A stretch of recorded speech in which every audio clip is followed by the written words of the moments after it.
है कि ननकाना के करीब एक जगह वाक़या है जहाँ पे एक इंसान को जिंदा जला दिया गया, सिर्फ उस पे इल्जाम लगा था कि गुस्ताखे रसूल है, वो इल्जाम लगा था, वो भी कंफर्म नहीं हुआ था।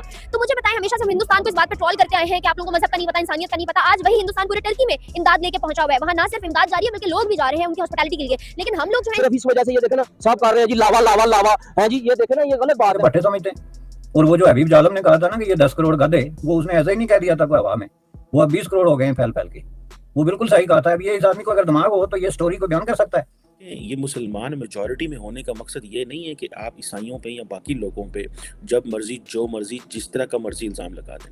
वो शख्स अब ये कहता है कि अगर तुमने मेरी गाड़ी नहीं जाने दी तो मैं तुम पे तौहीन रिसालत का इल्ज़ाम लगा दूंगा और मैं भी मौलवियों को लेके आता हूँ, वो तुमको खुद ही काट फेंक देंगे। अब उन्होंने हमेशा बढ़ चढ़कर उस कंट्री की मदद की है। जैसे रिसेंटली तुर्की में ज़ल्ज़ला आया तो इंडियन आर्मी वहाँ उनकी मदद के लिए पहुँच गई। श्रीलंका में बुरा वक्त आया, अफगानिस्तान पर बुरा वक्त आया तो इंडिया ने उनकी हर लिहाज से मदद की। लेकिन महीने में एक महीने के अंदर 2 दफा मस्जिदों पे हमला हुआ है। एक दफा पेशावर के अंदर अटैक हुआ मस्जिद के ऊपर, कोई नहीं बोला। दूसरी दफा कराची के अंदर मस्जिद पे हमला हुआ, फिर वो चीज दबा दी गई। इस तरह के न जाने हर दिन कितने सिनेरियोज। लेकिन एक दफा जब हिंदुस्तान में मस्जिद पे हमला हुआ था तो पूरा पाकिस्तान चीख उठा था, क्योंकि उन पे उंगली जो उठानी थी। तो मुझे ये बताएं कि हम लोग हमेशा इंडियंस को मजहब के नाम पे, इंसानियत के नाम पे ट्रोल करके आए हैं। आज वही हिंदू जो है टर्की के अंदर मुसलमानों की मदद को इस तरह पहुंचे जैसे उनके सगे बहन भाइयों, और हम लोग अपने मुल्क के मसले नहीं सुलझा पा रहे।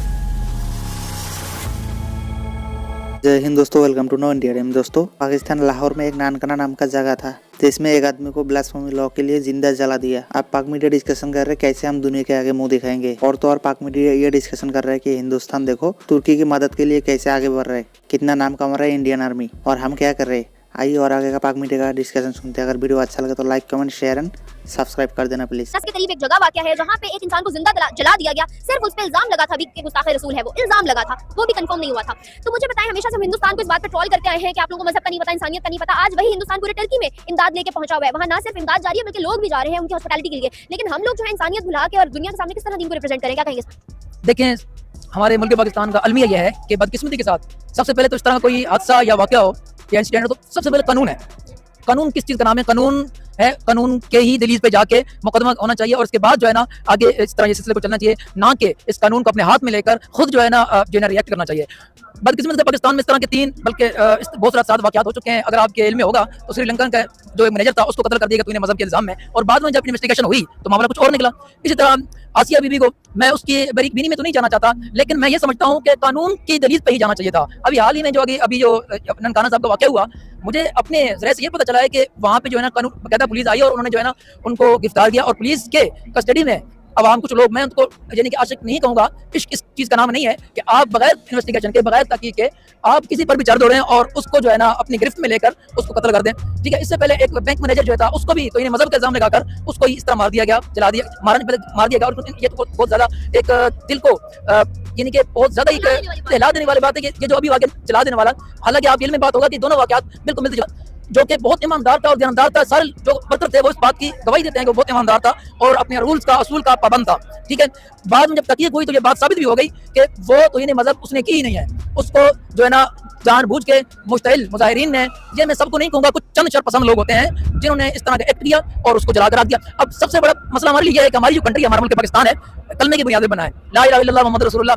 अब ये देखिए हमारा मैसेज बाहर इंटरनेशनल तौर पर क्या जाएगा, हमारा मैसेज बाहर क्या जाएगा। पूरी दुनिया इस चीज को कवर कर रही है और वो लोग पाकिस्तानियों को, स्पेशली मुसलमानों को इतनी बुरी निगाहों से देख रहे हैं कि हम फेस नहीं कर पा रहे हैं। देखिए, हम अल्लाह के फजल करम से एक इतनी कुव्वत रखते हैं। अगर आज हम जो है ना पसमानदगी के शिकार होते चले जा रहे हैं और बजाय कि दुनिया अरूज की तरफ, तरक्की की तरफ जा रही है और हम तंज़ील की तरफ जा रहे हैं, ज़वाल की तरफ जा रहे हैं, तो इसके पीछे मैं समझता हूँ कि एक यही रीज़न है कि मजहब के तौर पर हम जो है ना अभी बहुत पीछे हैं।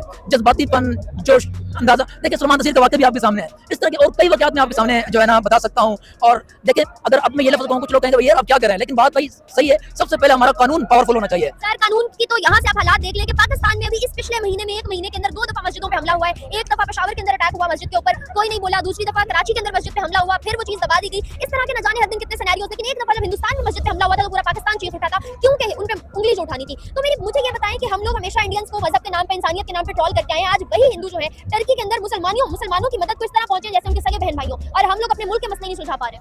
देखिए, यही तो बात है कि आप मजहब के मामले में जो कानून बनाए गए हैं उन पर अमल दरामद नहीं हो पा रहा, बदकिस्मती के साथ। ठीक है, इससे पहले कई बार कानून बने हैं और लेकिन उस कानून पर अमल दरामद नहीं हो पाया, जिसकी वजह से इस तरह के इंसिडेंट होते हैं, जिस तरह के जो ना हादसा होते हैं। अब मैं आपको छोटी सी बात बताऊं, हम माशी लिहाज से क्यों दिन ब दिन आप तंज़ील की तरफ जा रहे हैं और इस तरह हम जो है सवाल की तरफ जा रहे हैं, उसका रीजन और वजह और सबब यही है कि हम अभी तक उस लेवल तक पहुंचा ही नहीं है। आज हम मकरूज क्यों हैं? आज हमारी दुनिया में हमारा बजाय अच्छा मैसेज जाने के एक नेगेटिव मैसेज क्यों जा रहा है कि मुसलमान दहशतगर्द होते हैं? यानी कि देखिए इस्लाम, ये हम अगर मजहब के मामले में अगर कोई ज्यादा रिएक्ट करेंगे और कानून को अपने हाथ में लेंगे तो मतलब ये जो बाहर मैसेज जाएगा ना तो बहुत ही बुरा मैसेज आएगा, बैड मैसेज आएगा, बहुत ही वो लोग कहेंगे। क्योंकि एक आम बंदा, फॉर एग्जांपल मैं अगर आपको एग्जांपल दूं, एक अंग्रेज है जिसको कानून इस्लाम तो पता ही नहीं है, तो वो इस्लाम के बारे में नहीं जानता, लेकिन अगर उसको ये पता चला कि फलां कंट्री पाकिस्तान में, यानी कि जहाँ मुसलमान चाहिए, अगर बाहर इंटरनेशनल तौर पर देखा जाए तो पाकिस्तान एक इस्लामी कंट्री के तौर पर जाना पहचाना जाता है, इसकी ये पहचान है, ठीक है, जैसे टर्की हो गया। तो अगर इस तरह कोई हादसा होता है तो वो वहाँ जो एक अंग्रेज होगा, जो एक यूरोपियन जो लोग होते हैं, उनको एक अच्छा बुरा फील होता है कि यार वो अगर इस्लाम स्टडी करना भी चाहेंगे, इस्लाम की तरफ अगर आना भी चाहेंगे तो वो नहीं आएंगे। जी सर मुझे बताएं, इसके बाद आप इंडियंस को किस नजर से देख रहे हैं? क्या अभी भी पाकिस्तानी सिटीजन का पर्सपेक्टिव उनको लेके बदला है या नहीं? खुद को देखने के बाद अपने गिरबान में झांक के इंसान दुनिया और नजर से देखते हैं। की बात तो बाद में करेंगे ना, सबसे पहले बांग्लादेश को देखें। बांग्लादेश आज हमसे चंद कदम आगे है।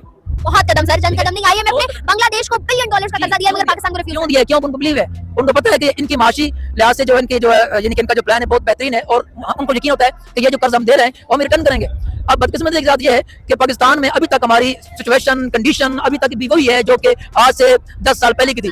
बजाय ये है कि जो वक्त आता जा रहा है, जिद्दत आती जा रही है, हमें उरूज की जाना चाहिए। हम पीछे रिवर्स की तरफ जा रहे हैं, बैक जा रहे हैं, तो हमें कुछ चीजों में थोड़ी सी चीजें चेंजिंग करना पड़ेगा, हमें चेंजिंग लानी पड़ेगी। 10 के करीब वहाँ की जो खातून थी वो बड़ा इंडियन आर्मी का शुक्रिया अदा करी थी और वो सोशल मीडिया पे बड़ी वायरल है। तो इससे इंटरनेशनल लेवल पे उनका इमेज कितना अच्छा पोर्ट्रे हो रहा है, जबकि पाकिस्तान और इस तरह की ट्वीट्स। पहली बात है, इसमें इस्लाम का चक्कर तो सिर्फ आप लोगों ने खड़ा किया हुआ है ना।